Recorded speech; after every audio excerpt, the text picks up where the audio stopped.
Let's now have a look at the concept of limits. These seem like a rather pedantic concept, although the mathematicians love them. They're really useful for approaching asymptotes and limits at infinity and things like this. So let's begin with the basic idea of what a limit of a function is. So at a simple level, we use the idea of limits to approach a point on a curve. So say we want to approach the point on this function from this side and from this side. What does that equal? Well, this is a concept of the limit of the function at the point x equals a. So we approach it from both sides, like so, and we write, but the critical point about this is that the function is not evaluated at the point a. So a slightly strange concept, let's have a look at two examples. If we take the function sine x over x, then at x equals 0, there's clearly an issue with this function, because as x approaches 0, the denominator on this function approaches 0, which seems to make the function look like it might blow up, except sine x is also going to 0 at the origin. So what is the limit as x tends to 0 of this function? So note this function is not defined at x equals 0, but the limit in fact is equal to 1. We'll be able to show this later on in the course, but the key point is that the limit is well defined even though the function is not defined. In fact, near the origin, the function looks like this. And it's just got a hole there at the origin, denoted by this circle. Let's recall the step function, theta of x. This is defined as theta equals 1 for x positive or x equals 0, and theta equals 0 for x less than 0. So the question is, what is the limit of x equals 0 of this function?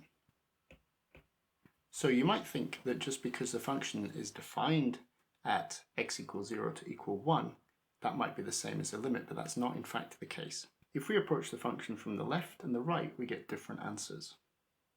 So if we approach from the left or the right, we end up with different numbers.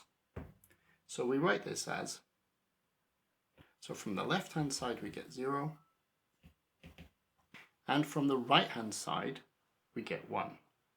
And we've denoted that with a minus sign here above the place where we're taking the limit to denote that we take the limit from the left hand side only.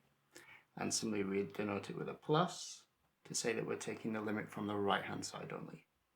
So the fact that these two numbers don't agree means that the limit does not exist. So we can now write does not exist. So a limit in general exists if and only if the limit from the left and the limit from the right both exist and both equal each other.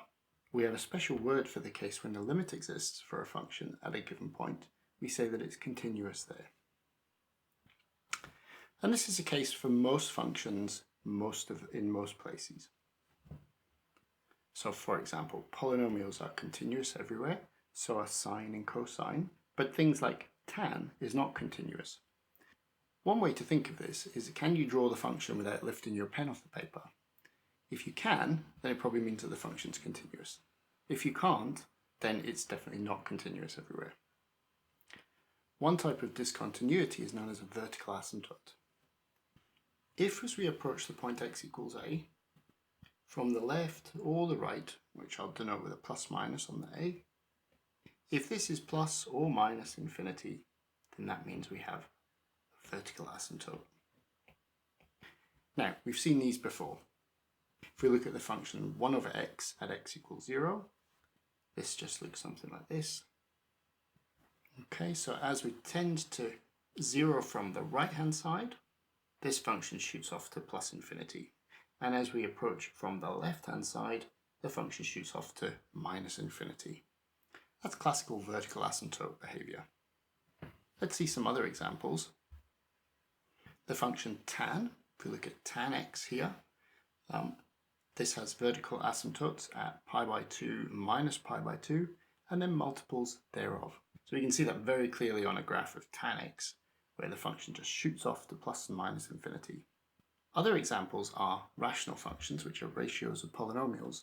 Whenever the denominator goes to 0, one will tend to have a vertical asymptote there. Here's an example of x plus 1 over x squared minus 3.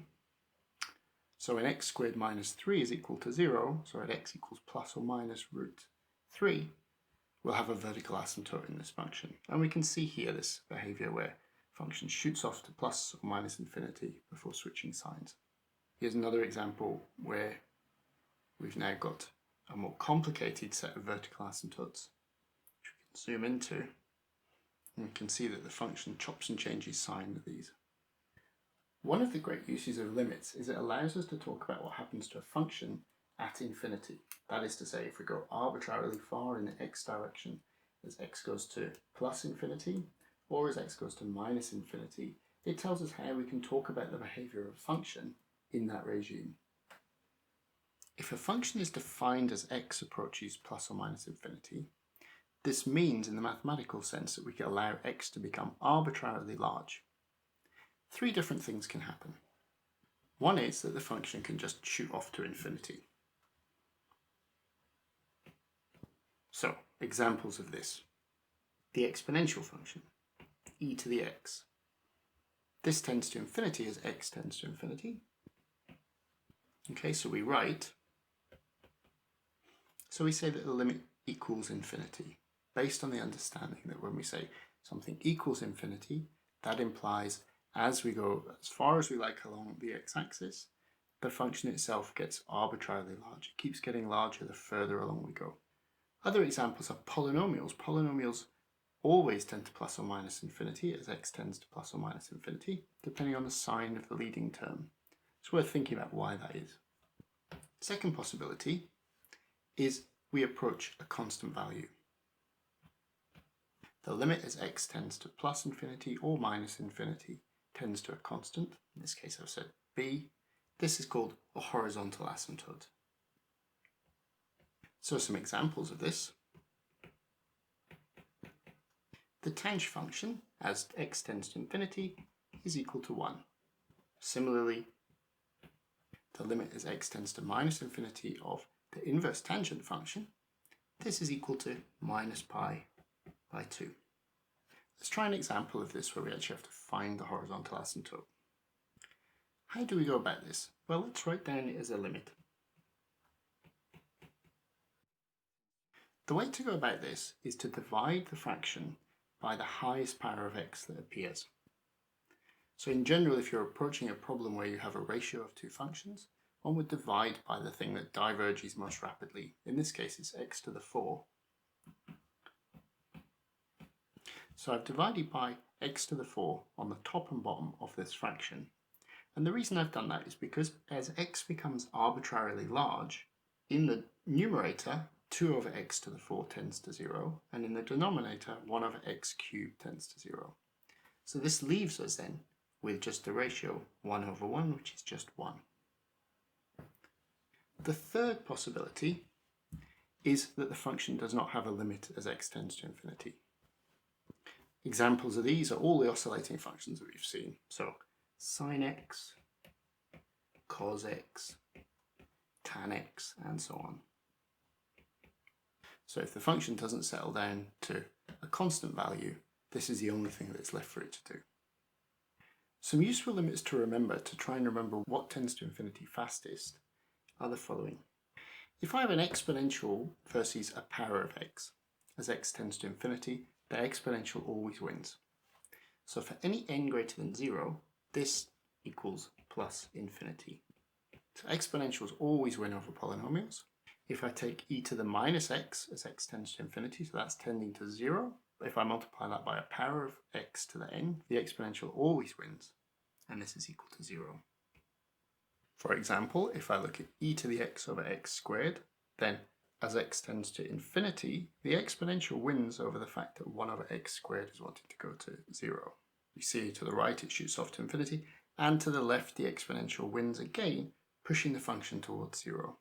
Similarly, if I have an oscillating function, say sine x, could be cos, doesn't matter, and I multiply that by a power x to the n, then if n is negative, x to the n is tending to 0, and that suppresses the sinusoidal oscillations until an asymptote of y equals 0 is reached. So these are useful ways to think about limits in terms of competing functions.